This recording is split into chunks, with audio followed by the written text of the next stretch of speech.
कहाँ तक पहुँचे थे पहले बताता हूँ। प्रथम श्लोक भी तो है। नहीं, 12, 13, 14 पर आज श्लोक नंबर 14। हाँ, पर ऐसे क्यों शुरू से क्यों नहीं पढ़ना? पढ़ा दिया। विलंबित आप हैं, हम नहीं। चलिए आप भाग्यशाली सुन तो रहे। तुम भी एग्जाम की तैयारी करो, एग्जाम साल में कर लो ये एग्जाम की तैयारी। एग्जाम की तैयारी तो करूँगी, क्लासेस लूँगी। क्लासेस ले तो रहे, ऑनलाइन ले लो। सत्तर गुण के ऊपर का जो लेवल होता है वो 3 गुणों से अधिक होता है। ये पूरा हमारा हो चुका है, मैंने लिख लिया।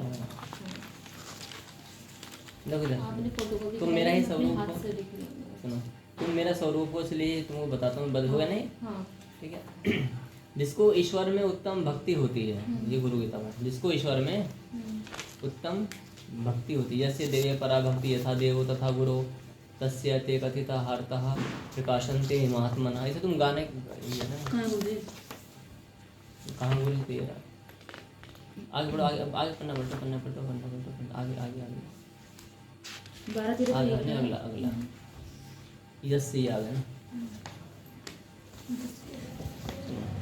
तो तुम ना इन्हें भी गा सकते हो, तुम्हारा कंठ अच्छा है ना, कैसे कैसे गाना पहले ये देखना पड़ेगा। सुनो तो ये यहाँ पे क्या बताया भगवान शंकर, देखो जिसको ईश्वर में उत्तम भक्ति होती है। इसमें ईश्वर में। हाँ, अरे कंफर्ट इधर बैठो ना, दूसरे गद्दे बैठो, ठीक है, हाँ ऐसे बैठो। तो जिसको ईश्वर में उत्तम भक्ति होती है, जैसी ईश्वर में वैसी भक्ति जिसको गुरु में होती है। ठीक है, पहले बात है ईश्वर में भक्ति होना इम्पोर्टेंट है। यदि कोई व्यक्ति ये बोलता है कि मुझे गुरु में ही भक्ति है, गुरु को ही मानता हूँ, भगवान को नहीं मानता हूँ, वो फिर डिस्क्वालीफाइड है, वो योग्य नहीं है। क्योंकि गुरु जिसे मिलाना चाहता है तुम उसको नहीं चाहते हो, तुम गुरु को चाहते हो। लेकिन गुरुदेव ईश्वर से बड़ा पद गुरुदेव का है, तो ऐसा क्यों नहीं कर सकते? बताएंगे, जैसे कि पिता बड़े, दादाजी बड़े, दादाजी बड़े, लेकिन माता पिता संतान से अधिक डेडिकेटेड किसके प्रति होती है? तो मैं दादाजी नानी है क्या? नहीं है, ठीक है।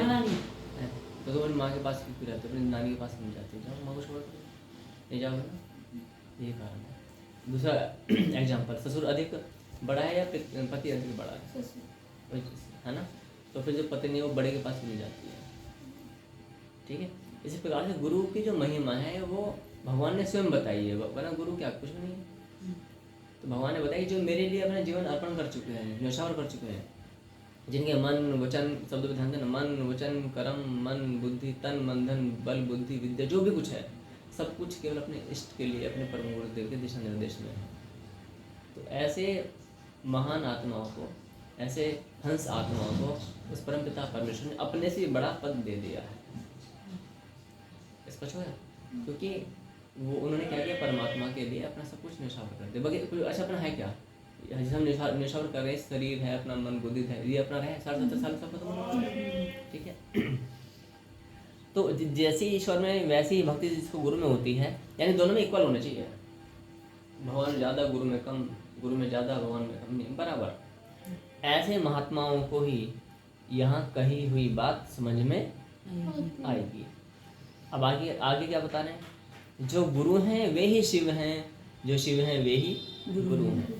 अब इसमें दो अर्थ निकालते हैं। शिव तो एक हो गए महादेव, त्रिशूल है, त्रिनेत्रधारी हैं, ठीक है, नागों की मालाएं हैं। तो ऐसे जो भगवान शिव हैं, क्या गुरु ऐसे हैं क्या? त्रिनेत्रधारी हैं क्या? नहीं। गंगा जी निकल रही है क्या? नहीं। तो फिर गुरु शिव कैसे हो जाएंगे? तो यहाँ संस्कृत की भाषा के अनुसार शिव का मतलब होता है कल्याणकारी। क्या अर्थ है इसका? कल्याणकारी। तो यहाँ पर कहा जा रहा है कि जो गुरु हैं वो कल्याणकारी हैं, और जो कल्याणकारी हैं वे ही गुरु हैं। यदि गुरु कल्याण नहीं करता है तो वो नहीं हो सकता है, गुरु नहीं है। और जो कल्याण करने वाला है, कल्याण कौन सा, भौतिक का आध्यात्मिक का? आध्यात्मिक का। भौतिक से कोई लेना देना। ठीक है, दोनों में जो अंतर मानता है वह गुरु पत्नी गमन करने वाले के समान पापी है। जो गुरु में और जो उस कल्याण यानी अब शिव में जो अंतर मानता है वो गुरु पत्नी गमन।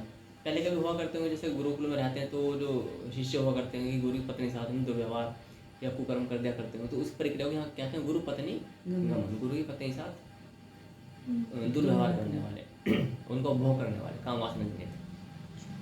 तो दोनों जो अंतर मानता है वो क्या गुरु पत्नी गमन करने वाले के समान पापी है। हे प्रिय, वेद शास्त्र पुराण इतिहास आदि जो क्या क्या लिखा, वेद शास्त्र पुराण इतिहास आदि मंत्र जप रहे हैं, यंत्र वो लटकाते थे, श्री यंत्र शनि यंत्र पता नहीं क्या क्या यंत्र, एक मेटल का तो उसमें कुछ ऐसा बना रहता है, ठीक है। मंत्र, मोहन, उच्चाटन, मोहन माने मोहने की विद्या होती है, उच्चाटन माने कि ऐसी क्रिया करने के बाद में आपका कहीं मन नहीं लगने के बाद तंत्र क्रियाएं होती हैं ये, जैसे अभी आप जॉब कर रहे हैं, ठीक है। हिप्नोटाइज एक तरीके से। हिप्नोटाइज तो नहीं, वो तो अलग हो, सब मोहन प्रक्रिया, सब मोहन तो मोहन में हो गया, हिप्नोटाइज मोहन। तो उच्चाटन में होता है कि फिर आपका मन ना इस वाले हॉस्पिटल में लगेगा, आप यहाँ छोड़ के जॉब चेंज करोगे वहाँ भी आपको मन नहीं लगेगा, आपका किसी का बर्बाद हो जाता है मनुष्य, उच्चाटन उछट जाता मन, न घर में लगे, घर से लगे बाहर जाओ, बाहर से बाहर ये होता है। आदि विद्या, शैव, शैव माने भगवान शिव के उपासक, ठीक है। शाक्त माने माँ भगवती आदि शक्ति के उपासक, आगम माने जो अन्य जो पंथ आदि होते हैं उनके उपासक, ये अन्य सर्वमत मतांतर, ये सब बातें गुरु तत्व को जाने बिना क्या है, भ्रांत चित्त वाले जीवों को पथ भ्रष्ट करने वाले। क्या अर्थ है इसका बताओ? मतलब कि पथभ्रष्ट करने वाली, मार्ग से हटाने वाली क्या चीज है? क्या? यदि आपके पास गुरुदेव नहीं है तो मंत्र यंत्र मोहन उच्चाटन सब कुछ व्यर्थ है। वेद पुराण शास्त्र तो लिखा हुआ, आपको सारा ज्ञान है लेकिन गुरु तत्व को जाने बिना, गुरु नहीं, गुरु तो सबके पास होते हैं, सब गुरुमुखी रहते हैं, फिर गुरु दीक्षा के बाद भी यहाँ लिखा गुरु तत्व को जाने बिना, यानी इसने ज्ञान प्रॉपर नहीं लिया है। तो जो भी आप कर रहे हो, पूजा पाठ, आपके ओर उपवास, तीर्थयात्रा, माता की सेवा, पशु पक्षी कुछ भी, सब क्या है वो भ्रांत पथ भ्रष्ट करने वाली है, बल्कि पथ से भ्रष्ट कर देंगे वो सब चीज़ें आपको, जो बिना गुरु के इसको कर रहा होता है, पथ से भ्रष्ट होने के लिए कर रहा है वो। जैसे आज यहाँ निहसा जो जाते हैं ना, ये उनका गुरु है नहीं तो वो पथ से भ्रष्ट हो रहे हैं वो, और हो है ना। तो ऐसी जगह जहाँ पर निगुरे व्यक्ति हैं उनके इनके क्रियाकलाप में ना ही जाए तो अच्छा, बड़े तुम अथॉरिटी किसने दे दी है इन सब कार्यों करने की। और जप तप व्रत तीर्थ यज्ञ दान जप चैंटिंग कर रहे हैं बिना गुरु के, या गुरु तो है लेकिन उसको जाने नहीं है, तपस्याएं कर रहे हैं, व्रत रखे हुए हैं, तीर्थ यात्राओं पर आप जा रहे हैं, यज्ञ कर रहे हैं, हवन यानी कि दान कर रहे हैं, ये सब व्यर्थ हो जाते हैं। क्या हो जाते हैं? व्यर्थ हो जाते हैं। भ्रांत चित्त वाले क्या होगा? भ्रांत जो बिना गुरु की, जिसने गुरु को नहीं जाना वो भ्रांति में रहता है। आज ये 10 साल बाद दूसरी पूजा करेगा, डाउट में हर 5 साल बाद उसकी पूजा पद्धति चेंज हो जाती है। आज इस वाले महाराज जी को मानने चालू कर दिया, तुम 10 साल बाद देखो फिर उसे मानना चालू कर दिया।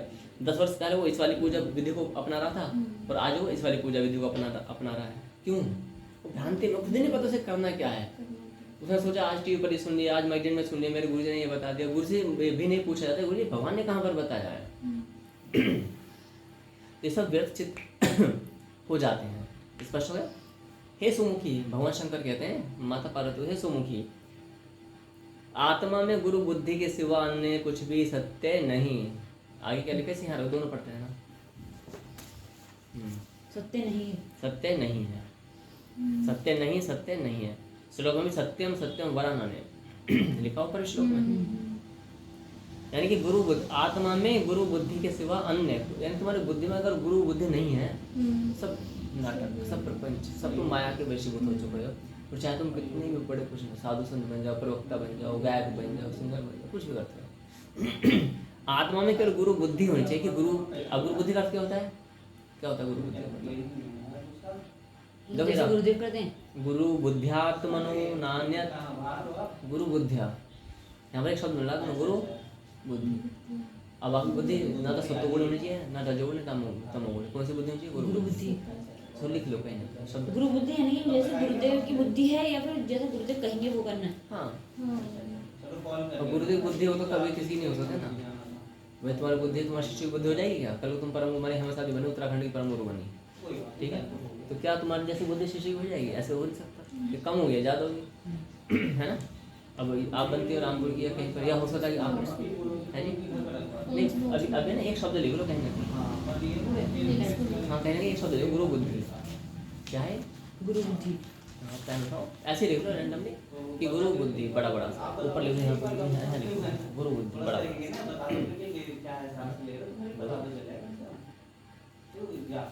गुरु बुद्धियात मनो, है ना, यानी कि हमारा क्या होना चाहिए, हमारा गुरु बुद्धि होनी चाहिए। तो गुरु बुद्धि का अर्थ है जो ज्ञान गुरु ने दिया है ना, वो वाली बुद्धि होनी चाहिए, अर्थ ये होगा। इसलिए इस आत्मज्ञान को प्राप्त करने के लिए बुद्धिमान को प्रयत्न करना चाहिए। क्या करना चाहिए? प्रयत्न। प्रयत्न अर्थात कोशिश करते मोहन शंकर कितने दयालु हुए, प्रयत्न ऑप्शन डाला हुआ है, और शाश्वत में नहीं नहीं है। तो फिर तो भगवान शंकर बहुत दयालु है ना, या तो करना ही है, ठीक है मतलब इसलिए इस आत्मज्ञान को प्राप्त करने के लिए कौन सा आत्मज्ञान की गुरु बुद्धि है ना। ना। आत्मज्ञान को होता है असली वास्तविक अर्थ होता है कि तुम हु आर यू, तुम सोल तो हो, पता तो है तुम्हें, लेकिन ये अभी अंदर से तुम्हारा जमा नहीं। जिस दिन तुम जम जाएगा ना तो तुम उस वाले भौतिक जीवन को जी ना पाओगी। सत्य में भी किसी को नहीं पता कि हम वास्तव में कौन हैं। नहीं, हमें पता है, हमें पता सोने को पता है, हम सब पता है ना, तुम जान रही हो, है ना? लेकिन जिस समय अच्छा पता है कि नहीं पता, इसका अर्थ क्या होता है, जब तुम्हारी जड़ें भौतिक जगत से कट जाती हैं। कटने का अर्थ होता है कि ऐसा है कि भौतिक जगत में नहीं हो, लेकिन तुम्हारे संसार में मोह ममता आसक्ति समाप्त हो गई, या फिर समाप्त नहीं होती, तुमने दिशा दे रखी है, रोके चाहे हंस के, तो इसका अर्थ होता है कट चुकी है। तो दिशा कैसे दी जाती है? जो एक सैनिक होता है उसकी पत्नी होते हैं, उसके माता पिता बच्चे सब कुछ होते हैं, दादा दादी नाना नानी या मित्रगण सब कुछ होते हैं सैनिक की, योद्धा के। लेकिन क्या उसकी जड़ें भौतिक जगत में नहीं है? क्या उसकी मोह ममता आसक्ति अपने परिवारजनों से नहीं है?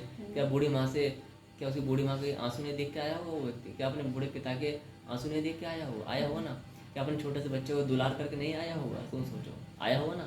तो इसका स्पष्ट ही मोह ममता तो है, लेकिन वो सरेंडर कर चुके, नहीं मजबूर नहीं, वो सरेंडर कर चुका है अपने कमांडर के। कमांडर में जो आदेश दिया फायर, ठीक है। और वो इतने डेडिकेटेड होते हैं भारतीय सैनिक कि गोली लगी पड़ी है, भारतीय नहीं जो भी हो, सैनिक है, गोली लगी हुई है, उसे पता मौत होने वाली, संभावना है 2%, बचने की कोशिश नहीं करते वो लोग। ऐसा भी होता है, इसलिए सैनिकों को बहुत बड़ा योद्धा कहा, योद्धा ही है वो। हम भी अपनों की क्या बोलते हैं, योद्धा। बचने का कोई चांस नहीं है, कोशिश भी नहीं करनी है, मार के, ठीक है, ये भावना चाहिए, मार के मारने वाली। तो यहाँ पर एक आत्मज्ञान को, अर्थात जो आत्मज्ञान है कि तुम आत्मा का ज्ञान, कि तुम यहाँ पर एक आत्मा हो, तुम ये शरीर नहीं हो, और अभी तो पूरी क्रियाकलाप किस लिए चल रही है? शरीर के लिए, कपड़े अच्छे चाहिए, शरीर के लिए खाना अच्छा चाहिए, शरीर के लिए घर बनाना, शरीर के लिए आंखें देखती हैं, ये भी शरीर है, सुनना है अच्छा वो भी शरीर है, चटपटा कुछ खाना वो भी शरीर है, सब कुछ तो शरीर है। आत्मा के लिए हम क्या कर रहे हैं? कुछ नहीं कर रहे हैं, है ना। 70-80 साल की तुम प्रिपरेशन कर रहे हो और उसके लिए बवाल मचा हुआ है। और तो और यदि तुमने इस ज्ञान को प्राप्त कर लिया है तो ये भाव भी उत्पन्न हो रहा है कि मैं अपनी माँ से प्रेम, यदि तुम इस ज्ञान को सुनने के बाद में ठीक है, और तुम वास्तव में अपने माता पिता या किससे प्रेम करते हो, तो पहले खुद निकलो उस दलदल से, फिर उनको भी निकालने का प्रयास करो। दो शब्द कह गए, पहले खुद निकलो। ऐसा नहीं तुम अध कचरा है, अध कचरा है ना, और तुम औरों को फिर शुद्ध बनाने का प्रयास, ऐसा नहीं। तुम अभी तुम पक्के हुए नहीं कि तुम दूसरों को ज्ञान देना चालू कर दिए, नहीं, तो तुम्हें खींच लेंगे, उनकी संख्या अधिक होती, तुम अकेले पड़ जाओगे। तुम तो एक, तुम्हारा एक हाथ है, माँ इधर आ जा, पिता है, भाई इधर आ जा, और तुमको 4-5 हाथ मिलेंगे एक साथ, उठा के उधर फेंक देंगे संसार। तो पहले पूरा अपने आप को देख लो कि हम पूरे पक्के हो चुके हैं या नहीं। जब तक पक्के ना हो तब तो व्याख्यान नहीं करना कहीं, है। जो व्याख्यान करना है गुरु के दिशा निर्देश में करना है। तो यहाँ पर क्या बताया जा रहा है कि आत्मज्ञान, जब तुम आत्मज्ञान हो जाएगा ना, फिर तुम भौतिक जगत में टिकोगे नहीं, क्योंकि तुम्हें मालूम है कि जो भी हम पा रहे हैं खो जाएगा, जो तुम इकट्ठा करोगे तुमसे छीन लिया जाएगा। जो तुम्हें सुख मिल रहा है वो किसी स्वार्थ के कारण से सुख मिल रहा है, फिर दोबारा से नहीं मम्मी जी नहीं पापा जी मिलने वाले हैं, फिर बारंबार ये चलने वाला है, फिर तुम्हें मालूम पड़ेगा अरे ये तो बड़ा नुकसान हटा, एंड ऑफ द लाइफ, ठीक है। तो यहाँ पर बुद्धिमानों को, मूर्ख व्यक्ति कभी कोशिश नहीं करता, बुद्धिमान ही प्रयत्न करता है। जगत गूढ़ अविद्यात्मक माया रूप है, शरीर अज्ञान से उत्पन्न हुआ है। अब ध्यान रखना, शरीर किससे उत्पन्न हुआ है? अज्ञान से। देहश्चा ज्ञान संभव है ना, देहश्चा ज्ञान, अज्ञान शब्द आ रहा है ना, संभव, यानी शरीर किससे उत्पन्न हुआ है? देह किससे उत्पन्न हुई है? अज्ञान से उत्पन्न हुई है। क्योंकि जैसे यदि ये अज्ञानता अभी आप, अच्छा क्या है, जगत गूढ़ अविद्यात्मक माया रूप है। जो जगत आप देख लो ना, ये टाइल्स गद्दा पत्थर जो इसमें मोह ममता आसक्ति कर रहे हैं, क्या है? गूढ़ अविद्यात्मक, मूर्खता माया रूप है। मूर्ता वाला है और माया रूप है।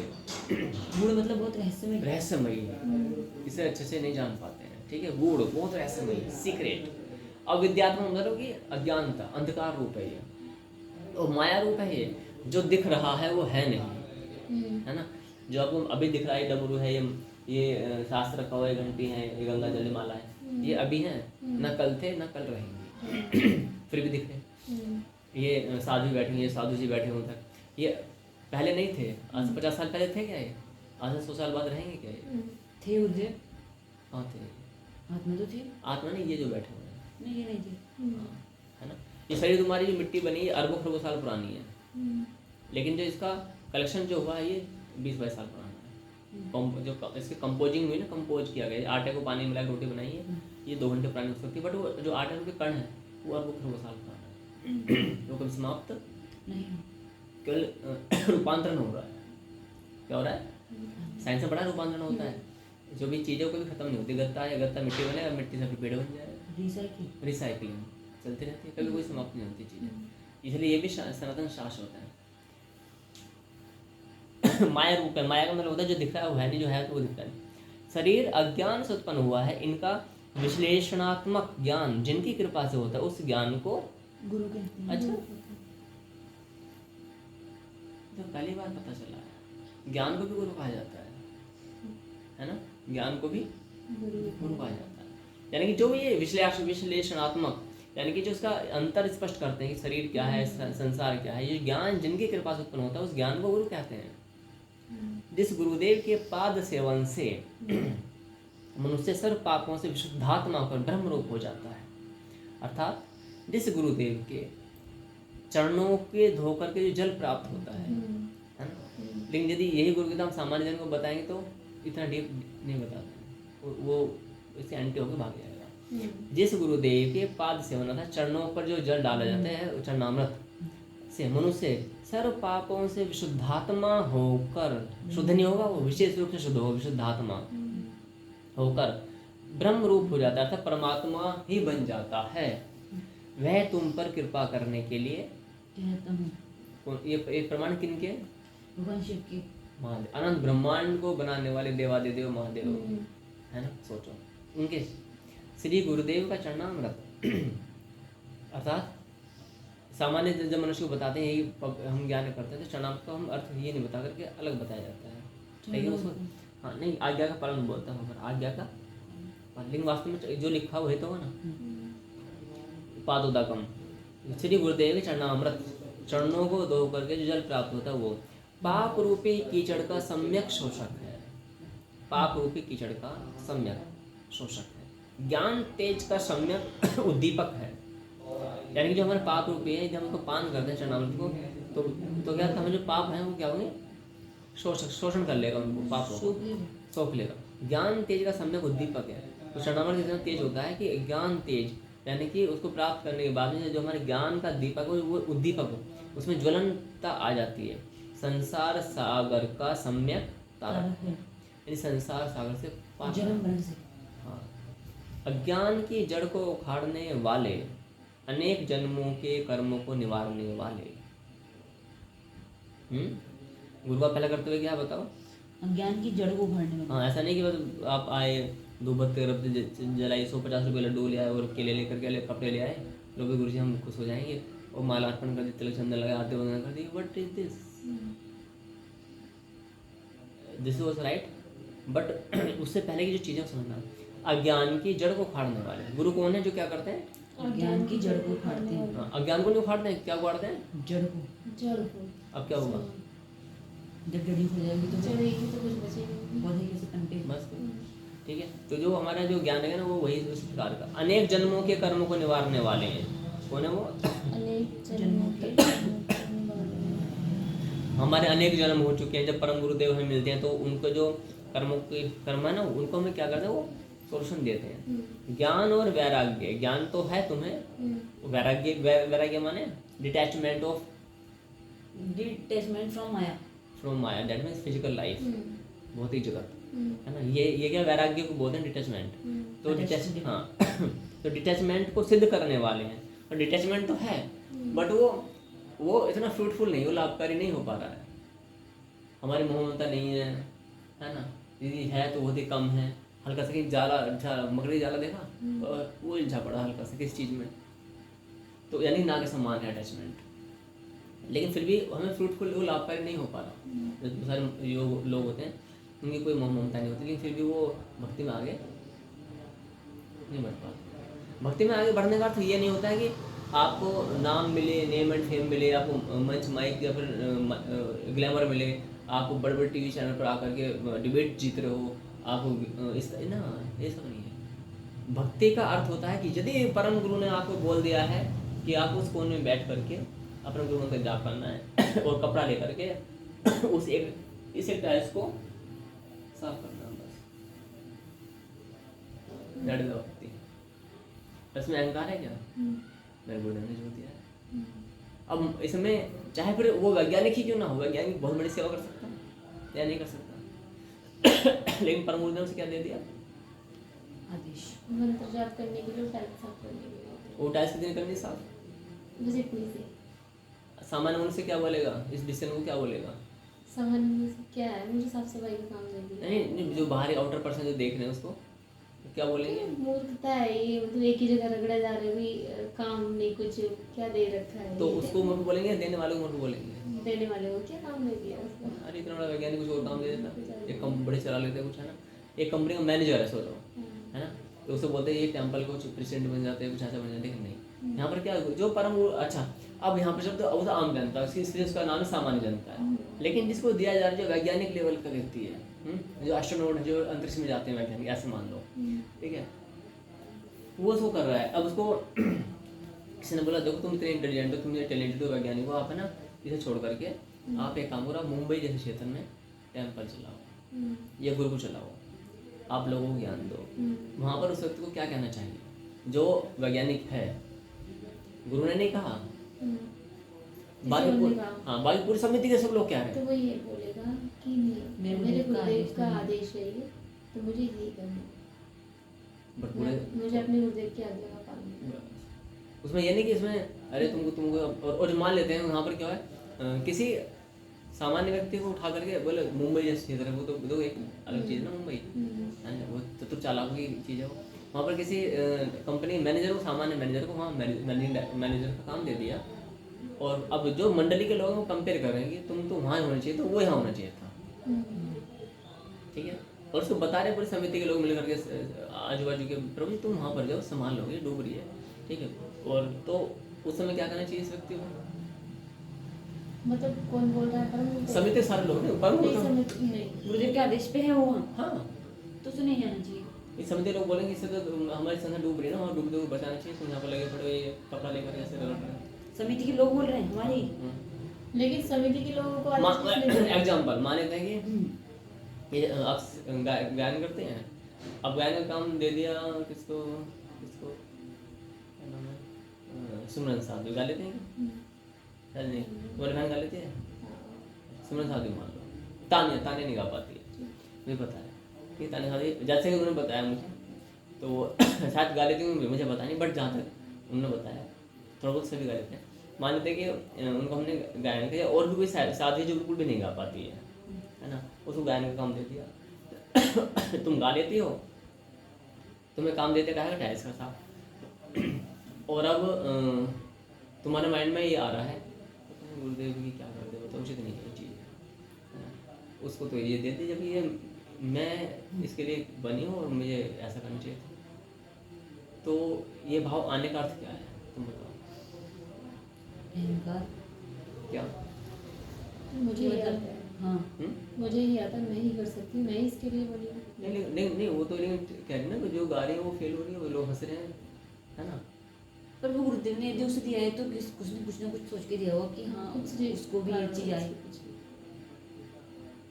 और तुम वो सब अप्रोच कर रहे हैं, सब समझा रहे हैं, देखो तुम जो गुरुदेव से भाव आता लगे, लेकिन अब तुम हम चलो नहीं गुरुदेव जाना तो नहीं चाहिए, जाना तो नहीं चाहिए, जाना ही नहीं चाहिए, जाना नहीं चाहिए, क्योंकि गुरुदेव जाना नहीं चाहिए, जाना नहीं चाहिए, जाना ही नहीं चाहिए, जाना ही नहीं चाहिए, जाना ही नहीं चाहिए, मतलब जाना ही नहीं है, क्योंकि गुरुदेव की आज्ञा का पालन है। भिलनी सवारे रास्ता रास्ता आवेंगे राम जी, यू नो। भिलनी उसको बोला कि तुम अपना रास्ता से झाड़ू लगाया जा और इस पर राम जी आएंगे। तो उसे साधु संत आते, तू ये वाला अष्टांग योग कर ले, ये वाली सिद्धि ले ले, ऐसा कर ले, ऐसे बैठ जाए, बोले मुझे नहीं करना कुछ नहीं, ठीक है, मैं क्या करूँ, झाड़ू लगाऊंगा बस, और हम सिखा देंगे, बोले कुछ नहीं, मैं पढ़ा नहीं है। तो जब लेकिन जिस जंगल में वो वन में रहते थे वहाँ बड़े बड़े साधु संत रहा करते थे, वो उनकी भी कुछ सेवा कर दिया करते थे यहाँ पे। तो भिलनी शबरी बोलते हैं, भिलनी बोलते हैं, भील का क्या क्या नाम है वो सब, तो उनको जो काम दिया गया कर रही है वो, है ना। हनुमान जी भी तो मान लेके बैठे थे राम राम राम राम राम राम राम राम राम राम, लेकिन नहीं, राम काज करने को आतुर। क्या कहा जा रहा है, राम काज करने को आतुर, मतलब राम के लिए वो उनकी वो चाहते थे कि वो कहें मुझसे कि ये करना है, करना, और मैं भागूं काम के लिए, उनका ये रहता था। बात समझ रहे ना आप। हाँ। तो यहाँ पे क्या, राम काज कीजिए बिना मोही कहाँ विश्राम। यानी वो सोना भी चाहते थे कि मैं राम का काम करते करते मेरे कोई ऐसा काम दे दें कि मैं उस काम को करते करते सो जाऊँ। नींद आएगी तो अपना असर दिखाएगी, आप गद्दे पंखे की जरूरत नहीं पड़ती है, जब नींद आती है पत्थर पर नींद आ जाती है ना। और जब नींद नहीं आती ना, हम कहते हैं ये नहीं चला मुझे, नींद है ही नहीं। तो राम काज कीजिए बिना मोही कहाँ विश्राम, बंद कर दे, उठा के बंद दो। तो इसलिए मैंने एरोप्लेन मोड लगा देखो। अज्ञान की जड़ को उखाड़ने के कारण अनेक जन्मों के कर्म को ये बता दिया। श्री गुरुदेव के चरणामृत का पान हाँ करना चाहिए। कैसे नहीं, किसी भी गुरुदेव को पकड़ के चरणामृत पीने लो, ऐसा नहीं है। अज्ञान की जड़ को उखाड़ने वाले एक कंडीशन, अनेक जन्मों के कर्मों को निवारने वाले, कि हम तो पहले जो भी तुम्हारे कर्म है जैसे भी है उनको क्या बैलेंस कर रहे हैं, वो संतुलन में ला रहे हैं, ठीक है। ये हो गया ज्ञान और वैराग्य को सिद्ध करना। ज्ञान तो है बट उसमें तो अपने ज्ञान पर तुम्हें डाउट है, अपने ज्ञान पर क्या होता है, नहीं अभी नहीं, थोड़ा और रुक जाऊँ उसके बाद चलूँगा मैं,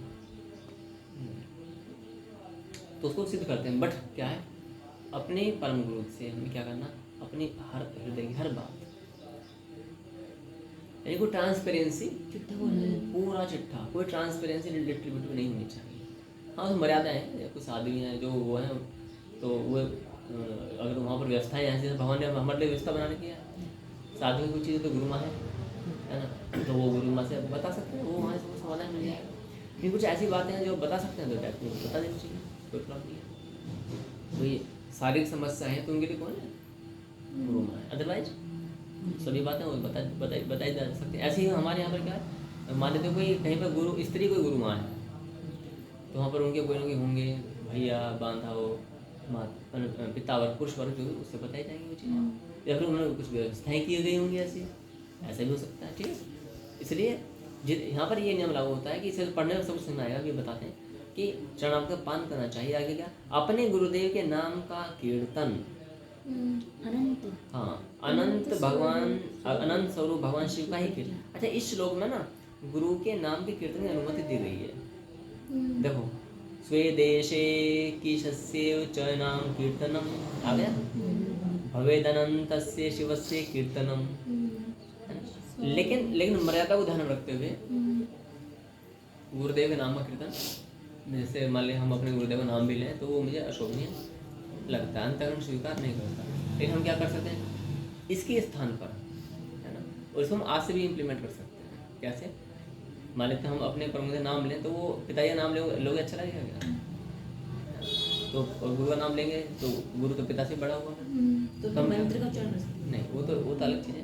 तो हम यहाँ ओम ये परम गुरु ओम परम गुरु ओम, तो इस तरह से लिख सकते हो इसको, ओम परम गुरु, हाँ इसको लिख लो ऊपर से, परम गुरु केवल कीर्तन के वजह परम गुरु वहीं पढ़ने के लिए ऊपर ही परम गुरु लिखना पैर है में परम गुरु कीर्तन, कीर्तन, ठीक है।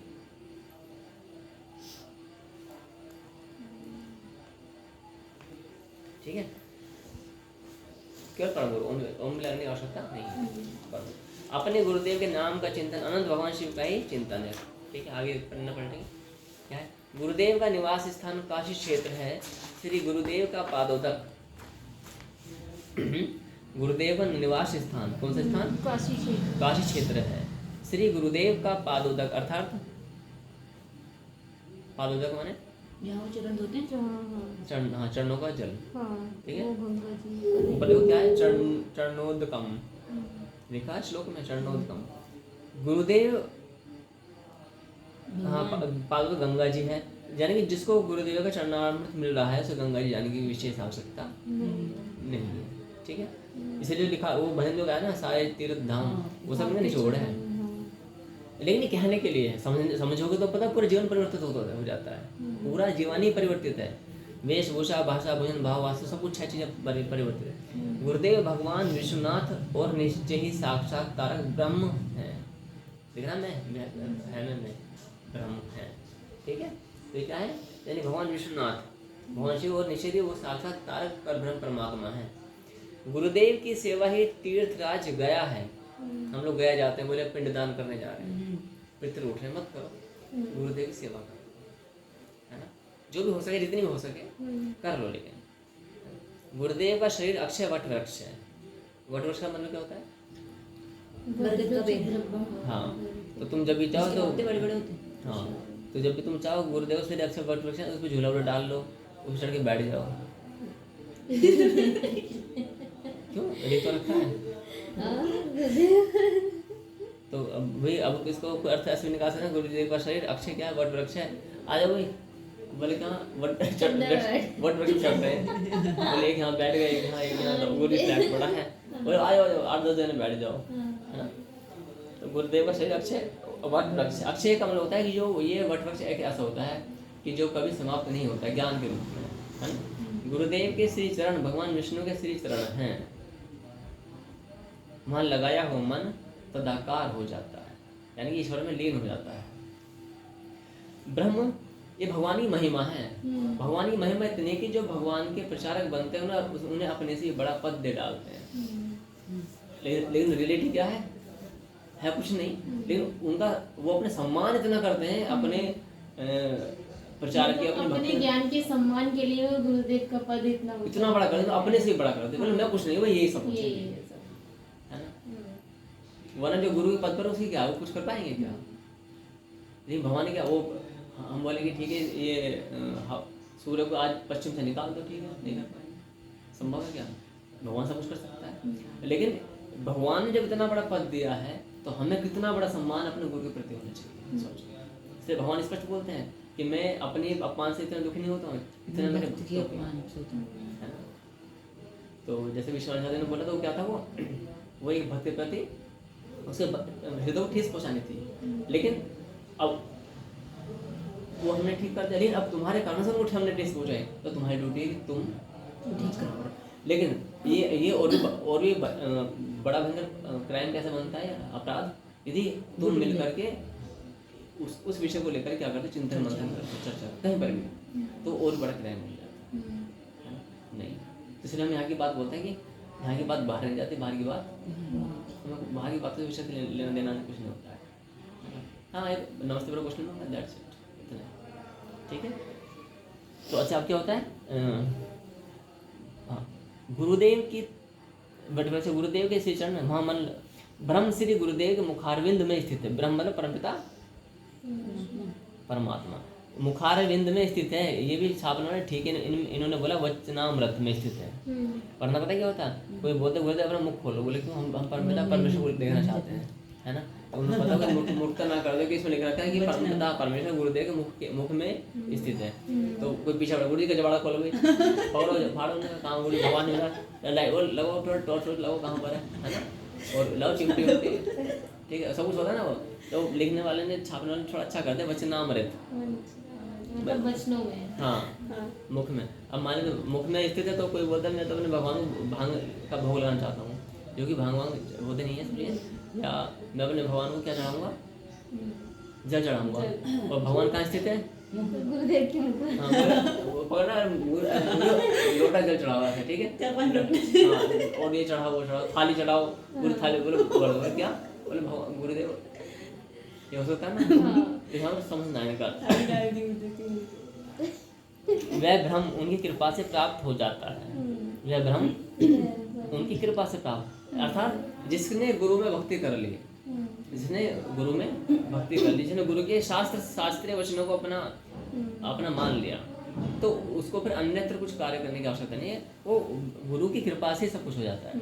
इसलिए अब नेक्स्ट वर्ड समझना, इसलिए जिस प्रकार स्वेच्छाचारी स्त्री क्या है, गुरुर् ध्यानम सदा कुर्यात् पुरुषम स्वेरेणी यथा, अर्थात इसलिए जिस प्रकार पुरुषम, हाँ, स्वेच्छाचारी स्त्री अपने प्रेमी पुरुष का सदा चिंतन करती है, उसी प्रकार सदा गुरुदेव का ध्यान करना चाहिए। What is the meaning of this sentence?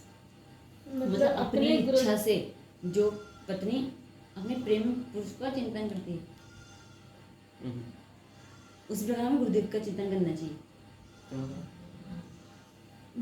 इसमें लिखा है कि जिस तरह मतलब स्त्री अपने प्रेमी पुरुष की सदा चिंतन करती है, मतलब जिस भाव से वो अपने पति की चिंता कर रही है, हमें यदि इसका अर्थ नहीं समझेंगे पता तो पता क्या होगा, अर्थ का अनर्थ हो जाएगा। हाँ, इसका मतलब ये कि उनकी तरह नहीं, गुरुदेव स्वेच्छाचारी करती होगी अपनी इच्छा से। हाँ, इसका अर्थ है स्वेच्छाचारी स्त्री कहा जा रहा है यहाँ कन्या नहीं कहा जा रहा है। स्त्री कहा जा रहा है जो विवाहित है, हाँ, ठीक है। क्या कहा जा रहा है? स्वेरिणी, यानी कि जो अपनी इच्छा से जिसका विवाह हो चुका है। अब जिसका विवाह हो चुका है वो पर पुरुष को चिंतन कर रही है कि उसके पति को आवास में न होने पाए, यानी अपने पति की सेवा अच्छे से करेगी ना, वो बहुत अच्छे से करेगी, उसके पति को आवास न हो, लेकिन मन उसका कहाँ है? अपने प्रेम में लगा हुआ है। इसी प्रकार से सदा गुरुदेव का ध्यान करना चाहिए। इसका अर्थ क्या है कि जो गुरु भक्ति करना चाहता है उसके सांसारिक कामों में बाधा उत्पन्न न हो, उसे सांसारिक कामों में बाधा उत्पन्न ना हो, ठीक है। सांसारिक काम माने हमारे तो आप आध्यात्मिक जीवन में आ रहे हो, तो आध्यात्मिक की यहाँ पर भी आध्यात्मिक जीवन में जो तुम्हारी सेवाएं हैं, जो भी यहाँ की सेवाएं तो होती हैं, ये कार्य करना, वो बनाना, सफाई करनी, भगवान के मंदिर की भोग लगाना, भगवान के वस्त्र चढ़ाए जाने हैं, पितृ लगना है, मंत्र जाप करना है, भोजन प्रसाद बनना है, झाड़ू लगानी, पोछा लगाना है, प्रचार के लिए बाहर जाना है, कीर्तन होना है, शास्त्र पढ़ने, पुस्तकें लिखनी है ना, बहुत सारी चीज़ें होगी, सोशल मीडिया, बहुत सारी चीज़ें। तो आप सब कामों को करो, लेकिन आपका ध्यान कहाँ होना चाहिए? अपने गुरु में। लेकिन उन कामों में व्यवधान उत्पन्न ना हो। यदि हमारे उन कामों में व्यवधान उत्पन्न हो रहा है ना, और हम गुरु का चिंतन कर रहे हैं, तो इसका अर्थ है हम गुरु भक्त नहीं, क्योंकि वो काम तो बिगड़ते जा रहे हैं ना फिर, इसलिए वो चीज़ गलत हो जाएगी। इसलिए यहाँ पर बताया जा रहा है उसी प्रकार से गुरुदेव का ध्यान करना चाहिए। अपने आश्रम में, आप ब्रह्मचर्य में हो या फिर गृहस्थाश्रम में हो, संन्यास आश्रम में हो, अपनी जाति में, ऊंची जाति को, मैं इस जाति को, मैं उस जाति को, कीर्ति मैं डॉक्टर में, इंजीनियर में, वकील में, साइंटिस्ट में, वैज्ञानिक हूँ, पद प्रतिष्ठा, पालन पोषण मैं तो अपने हाथों में पली हूँ जी, है ना, मैं माता पिता के गोद में पली हूँ, पूरे जीवन में मैंने कभी कुछ देखा ही नहीं, ऐसा कुछ हो सकता है। ये सब छोड़कर गुरुदेव का ही सम्यक आश्रय लेना चाहिए। जब हम गुरुदेव के पास आए तो अपने पद प्रतिष्ठा, अपनी जाति कीर्ति, अपने आश्रम ब्रह्मचर्य आदि, अपने पद प्रतिष्ठा, पालन पोषण कैसे हुआ, सब कुछ छोड़ करके, बाहर ये सब चिंताएं बाहर छोड़ करके आओ, है ना, कुछ नहीं सोचना है, तब जा करके हम आगे भक्ति में कदम रख पाते हैं। विद्या गुरुदेव के मुख में रहती है। विद्या कहाँ रहती है? मुख में। और गुरुदेव मुख खोलेंगे। अभी हम यहाँ क्या कर रहे हैं और आप क्या कर रहे हैं? मुख ही तो खोला जा रहा है ना। और वह गुरुदेव की भक्ति से प्राप्त होती है। कैसे होती है वो? हाँ, गुरुदेव की भक्ति का अर्थ पता है क्या है? मान लेते हैं कि गुरुदेव की भक्ति का अर्थ होगा सानिध्य, तो कोई आगे बैठ जाए, कोई काम ना करे, ना उसके गुरुदेव की रोटी की व्यवस्था करे, ना भोजन की, ना कपड़े की, ना किसी, तो ऐसे सानिध्य क्या है? गुरुदेव की भक्ति का अर्थ होता है कि गुरु की सेवा है ना।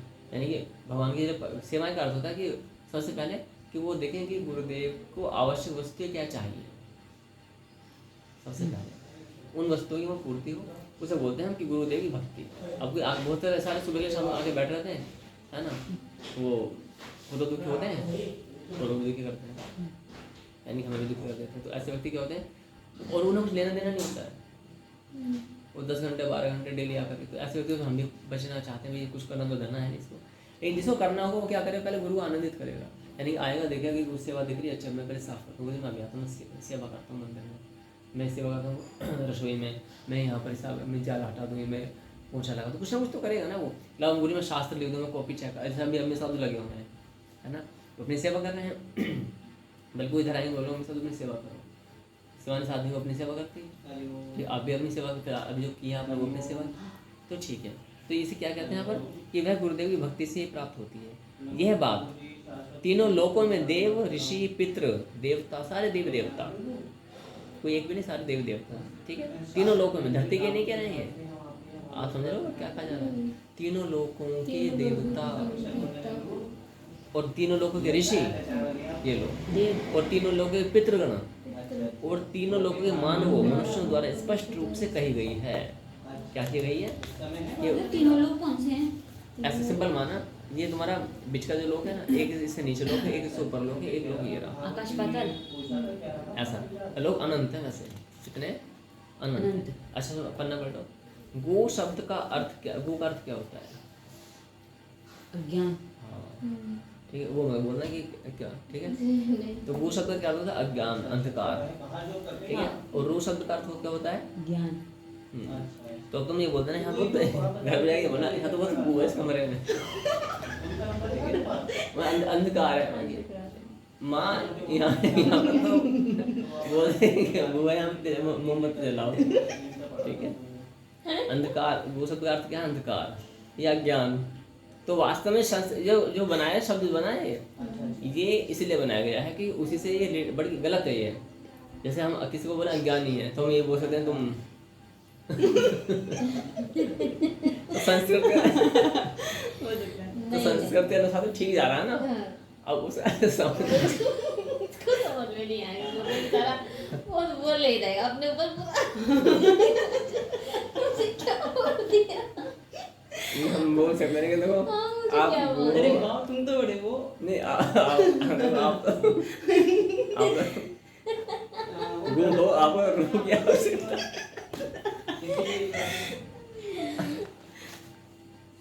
आपको रू की आवश्यकता है किसी अज्ञान को नष्ट करने वाले जो ब्रह्म रूप प्रकाश हैं वह गुरु है। अब गुरु शब्द का अर्थ बताया, इसमें कोई संशय नहीं है। गुकार अंधकार है और उसको दूर करने वाले रूकार है। रूकार है ना। एक कार की बात की जा रही है, जो कार होती है ना, कार चाहिए चार में रूकार और गुकार और रूकार। तो तुम्हें कौन सी वाली कार चाहिए? रूकार चाहिए, गुकार चाहिए? रुका चाहिए, उसमें ज्यादा पहिए लगे हुए हैं, वो ज्यादा चलेगी। वाओ, कार शब्द संस्कृत में दो ऊपर आया, गुकार रूकार, ठीक है। अज्ञान रूपी अंधकार को नष्ट करने के कारण ही गुरु कहलाते। ध्यान देना, आपने कहीं दीक्षा ली, आपने कोई ज्ञान प्राप्त किया, लेकिन यदि आपके परम गुरु ने आपको ज्ञान नहीं दिया है तो गुरु कहलाने के लायक भी नहीं है। फिर वो फिर मंत्र दे दिया, जैसे भी आप है ना, इसलिए मैं बोल रहा हूँ आपको भी एग्जाम पास करना चाहिए। यदि आपने दीक्षा ली है और आपने यदि पूरा प्रॉपर वे में ज्ञान नहीं लिया है तो फिर आपको कोई अधिकार नहीं है किसी को गुरु कहने। परम गुरु तो बहुत दूर की बात है। तो ज्ञान फर्स्ट ऑफ ऑल है ना, फंडामेंटल्स तो क्लियर हो, यानी कि जो 90 दिन का कोर्स है वो क्लियर है ना। माने कि तुम्हें बहुत सारी चीज़ें क्लियर होंगी, फिर भी जो कुछ चीज़ें नहीं होती, जैसे तुमको कई समटाइम्स क्वेश्चन पुट अप करते हो ना, तो वो सब उन्हीं में आ जाते हैं। तो गुरुदेव मैंने कहा ऑनलाइन के लिए कर तो दिया हमने, सब ऑनलाइन पढ़ा हुआ है, उन्होंने तो इनके भी YouTube पे सब पढ़ी हुई, इनकी वीडियो पढ़ी तो ऑनलाइन, ठीक है। नोट्स बनने उन्हें नोट्स बता देंगे ठीक है। और तुम कर सकते हो, यहाँ पे तो कोई इतना टफ नहीं होता है। तो गुकार से कहाँ पर है? अज्ञान रूपी अंधकार को नष्ट करने के कारण ही गुरु का है। जैसे माने किसी ने तुमसे क्वेश्चन पुटअप किया, हालांकि तुम काफ़ी ठीक रहा तुम्हारा परफॉर्मेंस है गुरु के बारे में, तो कंपनी में तुमने अपना उत्तर दिया है, है ना, बाहर भी अपने कलीग्स को भी तुमने उत्तर दिया, ठीक सटीक उत्तर दिया, बट उसको और भी उस नॉलेज को डेप्थ में लेकर जाना है ना, तो उसका आनंद एक अलग आएगा, ठीक है। तो गुकार से गुणातीत कहा जाता है, रूकार से रूपातीत कहा जाता है। गुण और रूप से पर होने के कारण ही गुरु कहलाते हैं। गुण और रूप से पर, यानी जो गुरु होता है ना, उसमें यदि हम देखते हैं गुण देख रहे हैं, तो यदि आज तुम अपने गुरु में गुण देख रहे हो तो उसमें अवगुण भी दिखाई देंगे, है ना। मुँह से हाथ उठाओ, हाँ ठीक है। यदि हम क्या देख रहे हैं, हाथ उठाओ मुँह से, फिर गुण आप ही हुए हैं, ठीक है। गुकार से गुणातीत, यानी कि गुण और रूप, हमें अपने गुरु में गुण नहीं देखते, क्या ज्ञान देखना होता है। क्या देखना? ज्ञान। गुण थोड़ा बैठे हैं, गुण के तो एक विपरीत है ना, अवगुण भी है, तो हमें ज्ञान, हाँ इसमें ज्ञान भी नहीं कहा है। गुण और रूप भी नहीं देखना है। रूप में जो दिख रहा है शरीर, वो भी नहीं देखना। आज शरीर कुछ नहीं, आज ऐसे हैं तो पहले वो परिवर्तनशील है, वो तो होना ही है। तो रूप से पर होने के कारण ही गुरु कहलाते हैं। गुरु शब्द का प्रथम अक्षर गु माया आदि गुणों का प्रकाशक है। यानी कि यदि हम कहते हैं ना कि तुम माया के वशीभूत हो, हम ये भी कह सकते हैं कि तुम भोग के वशीभूत हो। ये पर्यायवाची आ रही है सामने वाला में। ये तो हो गया सिनोनिम्स होता है ना, ये हाँ है ना, सिनोनिम्स हो गया ना। तो गुरु शब्द का प्रथम से वो माया आदि गुणों का प्रकाशक है, ठीक है। दूसरा अक्षर रूप और माया की भ्रांति से मुक्ति देने वाला परब्रह्म है। यदि कोई इससे मुक्त है तो हम बोलते हैं कि तुम रूप के वशीभूत हो, ठीक है। तुम किसके वशीभूत हो? तुम्हें अपने आप को देखना, ठीक है। ठीक है। तो गुरु सर्व श्रुति रूप श्रेष्ठ रत्नों से सुशोभित चरण कमल वाले हैं। यानी कि जो इतने महान जो गुरु होते हैं, जो अज्ञान रूप अंधकार से निकालने वाले होते हैं, वो क्या है? सर्व श्रुति रूप। इस श्रुति माने क्या होता है? वेद में स्मृति और श्रुति दो आते हैं, ठीक है। यानी कि इन पे मानो संपूर्ण जो वेद शास्त्र आदि हैं, उन श्रेष्ठ रत्नों से वेद शास्त्र आदि सुशोभित चरण कमल वाले हैं। वेदांत के अर्थ के प्रवक्ता हैं। वेदों का जो अंतिम, भगवद्गीता को गीतोपनिषद कहा जाता है, वेदों का जो अंतिम जो अर्थ होता है, ठीक है, उसके प्रवक्ता हैं। इसलिए श्री गुरुदेव की पूजा करनी चाहिए। ऊपर के लिए तस्मात् सन् पूज्येत गुरुम, पूज्येत गुरु, यानी कि गुरु की पूजा। इसलिए शास्त्र के अनुसार हम गुरु की पूजा करते हैं। उसमें लिखा हुआ है जिनके स्मरण मात्र से ज्ञान अपने आप प्रकट होने लगता है। अर्थात कोई पापी व्यक्ति है, यदि वो दीक्षित है, उसने ज्ञान सुना हुआ है, जब पाप करेगा, ज्ञान को सुनने के बाद में, पास करने के बाद में, पाप करते करते उसके अंतरात्मा उसे धकेल देगी, बोलते हिला के फेंक देगी, तू पागल, तू क्या कर रहा है, तू पागल, तू क्या कर रहा है ना। ज्ञान को सुनने के बाद ऐसे होता है। मान ले कोई स्मोकिंग करने वाले व्यक्ति, उसने ज्ञान सुना हुआ है ना, और एग्जाम पास किया हुआ, बहुत डीपली सुना हुआ, तब तो पास करेगा ना वो। अरे कुछ को तो खैर बहुत कम फर्क पड़ता है। नहीं, कम फर्क पड़ता है, फर्क तो पड़ रहा है। फर्क तो किसी को सुबह ऐसा लगता है, लेकिन ऐसा पड़ता ही नहीं। ऐसा नहीं पड़ता तो है, क्योंकि अग्नि के पास आओगे ना तो कुछ ना कुछ तो होता है। अब ये नहीं पता कि कितना किसको होता है। कागज जल जाता है, उसी हल्के टेम्परेचर में लोहा गर्म होता है, अंतर है, दोनों का अंतर अलग अलग है, बट प्रभाव तो पड़ता है। तो इसका अर्थ क्या होता है कि यदि कोई पापी व्यक्ति जो पाप को कर रहा होता है, तो उसको माइंड में ये आंतरिक विषय नहीं, बाहर वाला को कैसे आप कैसे जान पाओगे उसके मन में क्या चल रहा है। मान लीजिए स्मोकिंग करने वाला है, वो 29 दिन में 29 हो सकता है गुरुदेव कि वो मन में चल रहा है लेकिन दिखाना नहीं चाहता है, मतलब हमें नहीं दिख रहा। मैं बताऊँ कैसे इसको समझते हैं। जैसे मान लीजिए कोई व्यक्ति 29 दिन मांसाहार और मदिरा पान करता है, कितना 29 दिन, सॉरी, उस ज्ञान को सुनने के बाद में वो 29 दिन करता है। अच्छा कि बुरा है? अच्छा है, पहले से अच्छा, बेटर देन कुछ ना से कुछ तो सही। आज 29 दिन तो आया ना। वो सामान्य व्यक्ति के लिए पता क्या है? सामान्य व्यक्ति क्या फायदा, वो आज वही कर रहा है, उसको ये नहीं पता कि मान लीजिए हर कोई व्यक्ति कि 5 बजे ड्रिंक करता है डेली। आज उसने 5 बजे करने बैठा तो उसको ज्ञान की बात याद है, उसने उठा के साइड कर दी, वो 6 बजे पीली पूरी फायदा हुआ, नुकसान हुआ। 5 बजे ज्ञान की बात याद है, 6 बजे फिर पीली फिर फायदा तो बहुत। क्या होगा? उसने थोड़ा सोचा तो 1 घंटा तो दिया, आज 1 घंटा दे रहा है, कल 2 घंटा दे रहा 2 घंटा है, देगा। ऐसे 24 घंटे देगा तो एक दिन तो वैसे बीत गया सोचने में। प्रभाव डाल रही है। सामान्य मनुष्य से इस सूक्ष्मता को नहीं दिखता, नहीं जान पाता है वो, ठीक है। इसलिए कहा जाए जिनके स्मरण मात्र से ज्ञान अपने आप प्रकट होने लगता है, वे सर्व संपदा रूप है, यानी सारी संपत्ति उनके पास है। अतः श्री गुरुदेव की पूजा करनी चाहिए। संसार, अब ऐसा नहीं पूजा का अर्थ है कि तुम सुबह शाम पूरे दिन वही पूजा ओम जय गुरुवे, ऐसा नहीं। पूजा का अर्थ है कि आप गुरु के वचनों का पालन करो और भगवान की प्रिय तरह बनने के लिए आगे बढ़ जाओ। और जो मान लो कोई गुरु बोले कि ले तो मेरी पूजा का शास्त्र में लिखा हुआ, तो वो गुरु फिर मूर्ख है। उसको खुद पता होना चाहिए कि मैं इस योग्य नहीं हूँ, परमात्मा ने मुझ पर कृपा करी है, परमात्मा ने मुझे ये सम्मान दिया है, भाव दिया है कि हम इस योग्य नहीं है इस पूजा पाठ की, क्योंकि आप मेरी पूजा करो, आप मेरे नमन करो, दंडवत प्रणाम करो, तो गुरु को भी आभास होना चाहिए कि I am not able to this post, to this respect, this is extremely blessing. ये क्या बहुत हायर लेवल की भगवान ने कृपा करी है कि जो भगवान के नाम का प्रचार प्रसार करता है उसे अपने से बड़ा पद दे दिया। तो हमें जो गुरु रूप में विद्यमान उन्हें ये भाव होना चाहिए कि हम इस सम्मान के, इस पद प्रतिष्ठा के योग्य रत्ती भर भी नहीं है, हम इस योग्य है नहीं। लेकिन परमात्मा ने हमें ये एक महान क्या दिया है, सम्मान दिया है परमात्मा ने। और ये सम्मान, ये पद किसने दिया है? परम गुरुदेव ने। पद कौन देता है? मुझे ऐसा नहीं कि अपन आप लेके बैठ के हम ऐसा बन गया, ऐसा नहीं। सम्मान कौन दे रहा है? सम्मान इष्ट परमात्मा। वही तो दे रहे हैं, सब बता रहे हैं। जैसे कई बार मोदी जी बोलते हैं कि जो सैनिक है, वो सैनिक देश के सब, कई बार बोलते हैं ना कि हम सबसे बढ़कर कौन है, एक सैनिक है, पता नहीं।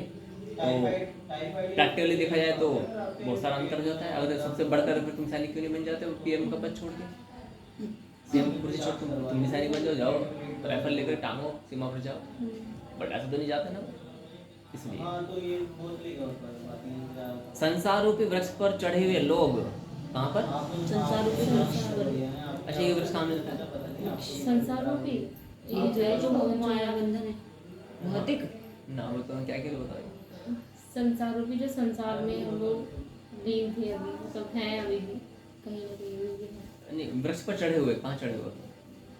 गुरुदेव संसार की जो ये काम है, वृक्ष से कम नहीं है, पे चढ़े हुए थे हम। संसार रूपी वृक्ष पर चढ़ने का अर्थ आता है कि जो तुम मोह माया में लदे हुए वो सभी हैं।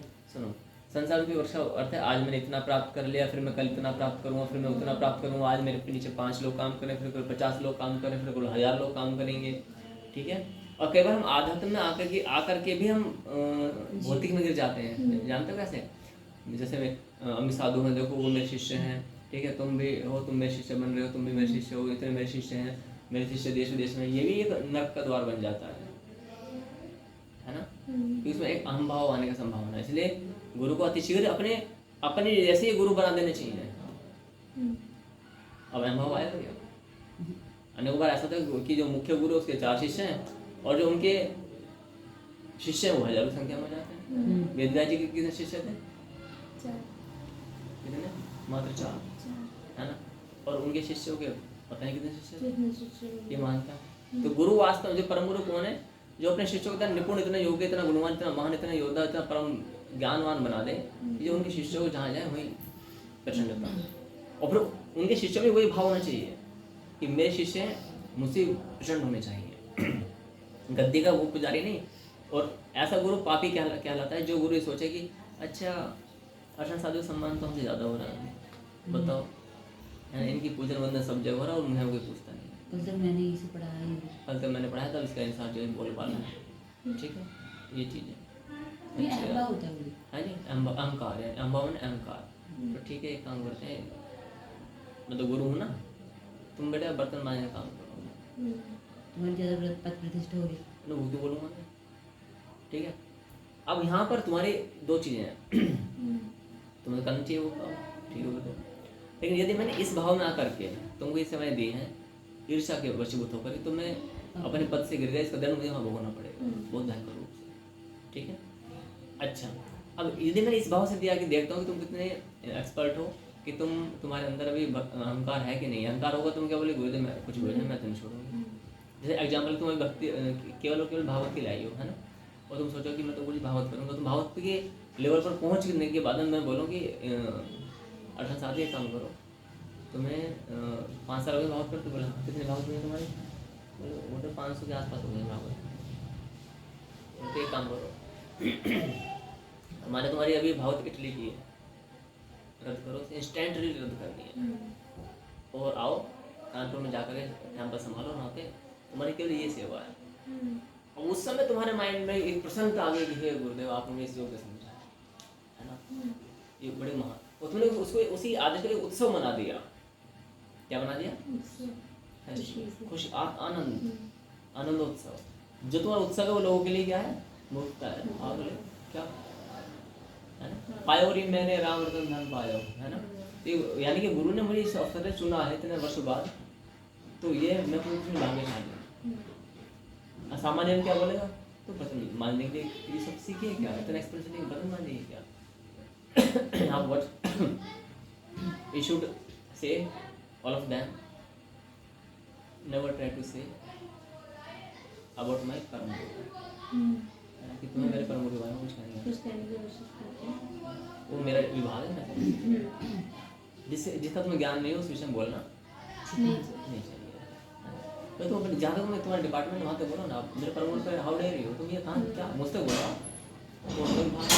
मैंने कहा था गुरुदेव डीसी में, बहुत अच्छी बात, ये भाव चाहिए कि मैं जानता हूँ क्या है क्या है, मेरे गुरुदेव ने मुझे चुना है बर्तन मांजने के तो मैं ये तो मेरा वो माथे पर रखूँ, मेरी अच्छी बात है। ये लेकिन सुनो, मेरे साथ अभी हुआ था। सुनो, ठीक है। लेकिन यदि ऐसा हो जाए कि अहम भाव नहीं, कुछ भी हो जाए, मैंने पता है क्या क्या सहा है, मैंने ये सहा है वो सहा है, इसका अर्थ क्या है? माया के, माया का दूसरा नाम क्या बताया इसने? हाँ, माया की हंसी को मैंने लिख दिया तो। ठीक हाँ, है। उसके लिए। सिनोनिम्स और 3 में- दिन पहले मेरे साथ ये हुआ। सिनोनिम्स में क्या 3 दिन पहले? हाँ, और वहीं पे हॉस्पिटल में मैसेज आया था ना आपका, तो आ जाता है जैसे ऊपर, ऐसे मेरा फ़ोन रखा रहता है ऐसे, तो आके बोली आपके गुरुदेव को मैसेज आया हुआ है, आपके गुरुदेव ऐसी बात करते रहते हैं इस तरीके से कि ऐसे कैसे होता है ये वो। तब मैंने उसको एक ही बात बोली, मैंने कहा तुम्हें कुछ नहीं पता, इसके लिए मुझे अधिकार नहीं दिया, तुम कुछ नहीं। very good. ठीक है। But आप if you want learn more then come and try to learn. मैंने बोला अगर मतलब जानना है कुछ हाँ। तो चलो मेरे साथ। स्वागत है, सही बात है। अब तुम यहाँ बैठे हो, 4 शब्द बोले किसी कुछ नहीं, ठीक है, तो बात समझ ना। तो संसार रूपी वृक्ष पर चढ़े हुए लोग, अर्थात जो संसार रूपी ये वाली डिग्री, ये वाली डिग्री, ये वाली डिग्री, ये वाला लेवल, ये वाला लेवल, ये वाला लेवल, ये पद प्रतिष्ठा, ये ऐश्वर्य ऐश्वर्य और सब चीज़ें एक्सेट्रा, ठीक है, as per life. I know very well why are you laughing, ठीक है। तो ये पद प्रतिष्ठा है, सब चीज़ें हैं। तो ऐसे जो लोग हैं जो भौतिक जगत में पद प्रतिष्ठा अपने डेजिग्नेशन बढ़ाने के चक्कर में लगे रहते हैं, है ना, नाम के आगे ये लग जाए, फिर ये सीनियर, फिर वो सीनियर, फिर वो सीनियर, ऐसे लोग नरक रूपी सागर में गिरते हैं। कहाँ गिरते हैं? उन सब का उद्धार करने वाले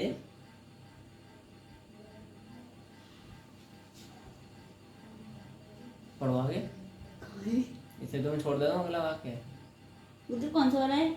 अच्छा ये है, श्री गुरुदेव को नमस्कार है। हाँ, सूर्य गुरुदेव क्या है? नमस्कार। सबको उद्धार करने वाले। तो गुरुदेव फिर उद्धार क्यों नहीं करते? जो आएगा वो तो उद्धार पाएगा ना। अब आगे देखते हैं, जब विकट परिस्थिति उपस्थित होती है तब वे ही एकमात्र परम बांधव हैं। बांधव माने क्या होता है? मित्र, बंधु, संबंधी, मित्रगण, सखा, सब ये। तो विकट परिस्थिति माने अर्थात सबसे अधिक विकट परिस्थिति कब उत्पन्न होती है?